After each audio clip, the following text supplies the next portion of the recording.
વિકાસ તો ભચાઉની અંદર ચારે બાજુ વિનાશ થયો છે વિકાસ કરતા.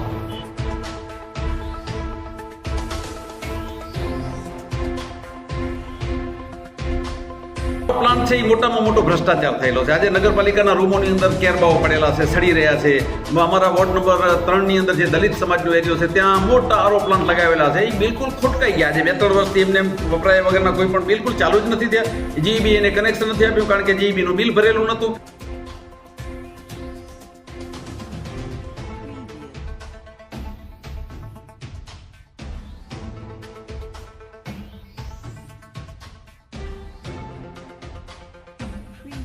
હવે જો ચૂંટણી થઈ હોત ને તો બધી ખબર પડી જાત. ડિપોઝિટ જાય કે ઉમેદવાર હારી જાય, જીતી જાય. હું તો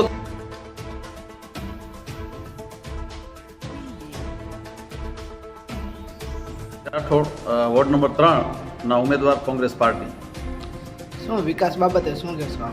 વિકાસ તો ભચાઉની અંદર ચારે બાજુ વિનાશ થયો છે વિકાસ કરતા, અને એટલે જ ભારતીય જનતા પાર્ટીને તમામ ઉમેદવારોને ખેંચાવી અને પોતાની જે નગરપાલિકા બને એના માટેના પ્રયત્નો કરવા પડેલા. જો લોકો સમક્ષ જાય તો લોકો છલકાતી ગટરો, રોડ રસ્તા, પાણી, પીવાના પાણીની સમસ્યાઓ, રોડ લાઇટની સમસ્યાઓ, આવી અનેક સમસ્યાઓથી, સફાઈ, ગંદકી અને આવી અનેક સમસ્યાઓથી પીડાતી હોવાને કારણે લોકો એમની પાસે પ્રશ્નો પૂછે એમ હતા.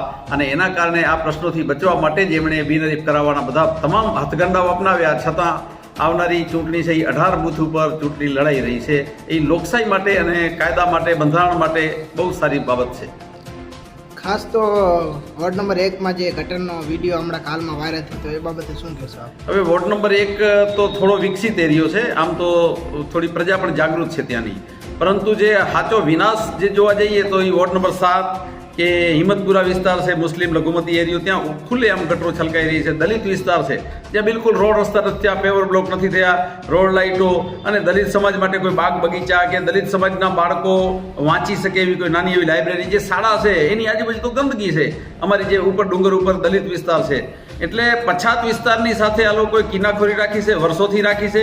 અને હું એમફિલ થયેલો વ્યક્તિ હોવાને કારણે હાઈ એજ્યુકેટેડ છું, અને એના કારણે મને ભરોસો છે કે જો હું નગરપાલિકામાં જઈશ ને તો વિપક્ષમાં હોઉં કે પક્ષમાં હોઉં એનાથી કોઈ ફરક નથી પડતો. હું મારા એરિયાના તો કામ કરાવીશ જ જ્યાંથી હું મત માગી રહ્યો છું. આ સિવાય આખા નગરના કામ માટે મને ભરોસો છે કે હું ત્યાં સંઘર્ષ કરીશ, એ લોકોની પાસે લેખિત માહિતીઓ માગી અને લેખિત રજૂઆતો કરીશ, કારણ કે હું મૌખિક ચૂપ રહેવાવાળો નથી. ખાસ તો જ્યારે વિકાસ કર્યો છે અને ઠંડા આરો પ્લાન્ટ લગાવ્યા છે એ કાંઈ કામ નથી આવતા, એ બાબતે શું કહેશો? આરો પ્લાન્ટ છે એ મોટામાં મોટો ભ્રષ્ટાચાર થયેલો છે. આજે નગરપાલિકાના રૂમોની અંદર કેરબાઓ પડેલા છે, સડી રહ્યા છે. અમારા વોર્ડ નંબર 3 ની અંદર જે દલિત સમાજનો એરિયો છે ત્યાં મોટા આરો પ્લાન્ટ લગાવેલા છે. એ બિલકુલ ખોટકાઈ ગયા છે. 2-3 વર્ષથી એમને વપરાયા વગરના કોઈ પણ બિલકુલ ચાલુ જ નથી થયા. જીઈબી એને કનેક્શન નથી આપ્યું કારણ કે જીઈબીનું બિલ ભરેલું નહોતું. આ સિવાય મોટો જે 3.5 કરોડને ખર્ચે બનેલો ટાઉન હોલ એક પણ દિવસ વપરાયા વગર સડી રહ્યો છે. દુકાનો છેલ્લા 20 વર્ષથી સડી ગયા, એના શટર સડી ગયા છે. આ સિવાય અમુક દુકાનો ઉપર અવૈધ કબજો કરીને માથાભારે લોકો બેઠા છે. તો જે ખરેખર પ્રજાને મળવું જોઈએ એને બદલે અમુક લોકો કબજો કરીને બેઠા છે. ડર અને ભય વચ્ચે ક્યાં સુધી ભચાઉમાં રહેવાય? હું તો ત્યાં સુધી કહું છું કે સારા માણસો ભચાઉ છોડી રહ્યા છે. આવી બાબત ન થવી જોઈએ. નગર બધાનું છે, સૌનું છે, અને સૌને ન્યાય મળવો જોઈએ. ભારતીય જનતા પાર્ટીની આ તાનાશાહી લોકોને માટે ખૂબ જ હાલાકી ઊભી કરી રહી છે.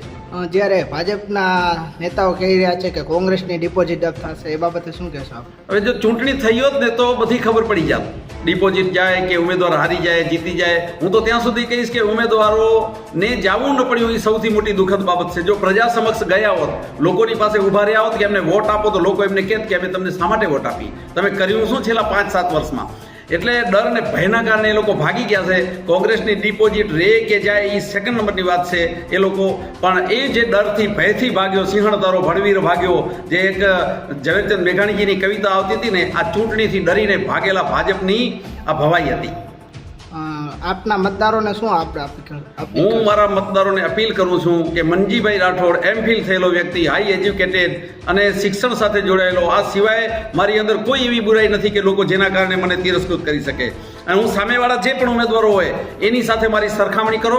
હું ભણેલો ગણેલો છું. હું તમારા કામ કરવા માટે અહીંયા તમારી વચ્ચે આવ્યો છું, અને હું ગેરંટી આપું છું તમને કે જે બિલકુલ નિષ્ફળ ગયેલી ગટર યોજના એના બાબતે હું સજાગ રહીશ. આ સિવાય લાઇટ, પાણી, પીવાના પાણીની જે સમસ્યા છે, અહીંયા નર્મદાની બાજુમાંથી કેનાલ નીકળે પણ ઉનાળામાં 3-3, 4-4 દિવસ સુધી પાણી ના આવે, 365 દિવસનો પાણી વેરો વસૂલાય અને પાણી ના આવે. આ સિવાય રોડ રસ્તા મારા, હું તો ત્યાં સુધી કહું કે મારા દલિત સમાજ સાથે તો આ લોકો એટલી કિનાખોરી રાખી છે, કારણ કે ગત ટર્મમાં કોંગ્રેસના ચૂંટાયેલા હતા, પરંતુ થોડા ભોળા અને અભણ ઉમેદવાર હોવાને કારણે એ લોકો રજૂઆત નહોતા કરી શક્યા. એ હવે એવું નહીં થાય.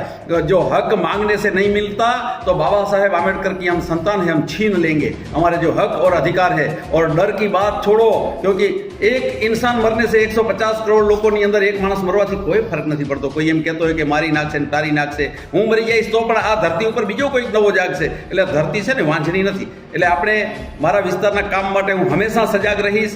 અને મારી નાની પ્રજા છે, ગરીબ પ્રજા છે, સમાજવાડીની બાબત હોય, કોમ્યુનિટીની બાબત હોય, કાંઈ આપવું જ નથી, ખાલી મોટા મોટા વાયદા કરવા છે. ક્યાં સુધી વાયદાઓમાં આ મારી સમાજને ઉલઝાવી રાખશો?